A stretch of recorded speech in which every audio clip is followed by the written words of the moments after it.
చంద్రబాబు నాయుడు గారు ఎలక్షన్ల ముందు సూపర్ 6 హామీ అని ఇచ్చి ఈ రాష్ట్ర ప్రజలందరికీ అనేక విధాలుగా హామీలు ఇచ్చి అధికారంలో వచ్చిన తర్వాత ఇచ్చిన హామీలో ముఖ్యంగా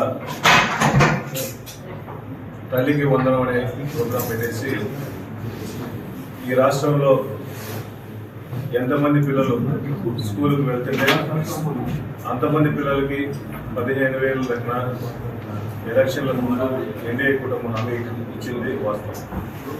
ముఖ్యంగా దీంట్లో చంద్రబాబు నాయుడు గారు కానీ, పవన్ కళ్యాణ్ గారు కానీ, లోకేష్ గారు కానీ ఒక తల్లికి 2 పిల్లలు ఉన్నా, 3 పిల్లలు ఉన్నా ఒక్కొక్క పిల్లవాడికి 15,000 రూపాయలు లెక్కన డబ్బులు ఇస్తామని చెప్పేసి ఆ రోజు చెప్పడం.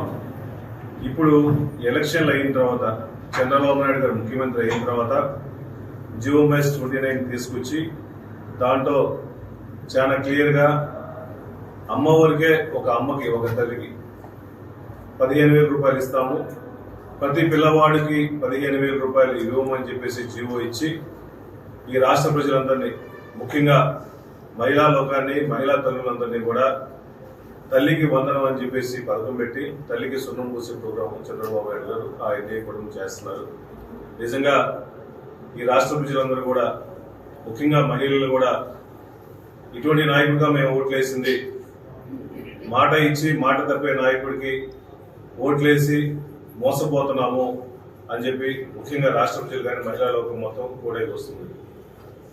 చంద్రబాబు నాయుడు గారు నిజంగా మీకు చిత్తశుద్ధి ఉంటే 2014, 2019లో మీరు సీఎం అయ్యి హామీలు ఇచ్చి నెరవేర్చాల.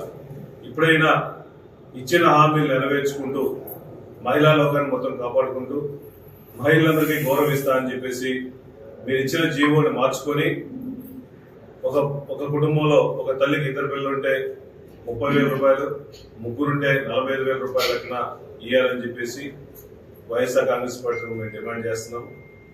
అదేవిధంగా ఈ రాష్ట్రంలో చంద్రబాబు నాయుడు ఇచ్చిన హామీల్లో ఈ సూపర్ 6లో ఇంకా ముఖ్యమైన విధి ఏంటంటే యువతలందరికీ 20 లక్షల ఉద్యోగాలు ఇస్తామని చెప్పేసి ఎలక్షన్లప్పుడు హామీలు ఇచ్చారు. 20 లక్షల ఉద్యోగాలు ఇవ్వని పక్షాన వాళ్ళందరికీ నిరుద్యోగతి కల్పిస్తామని చెప్పేసి 3,000 రూపాయలు ఇస్తామని చెప్పారు. ఈ 3,000 రూపాయలు ఎప్పటి నుంచి ఇంప్లిమెంట్ చేస్తున్నారు? మా కాన్స్టిట్యున్సీకి వచ్చేది సుమారుగా మీరు ఇచ్చిన హామీలు 20 లక్షలు ఉంటే మా కాన్స్టిట్యున్సీకి సుమారుగా 10,000 మంది వరకు నిరుద్యోగులు ఉన్నారు.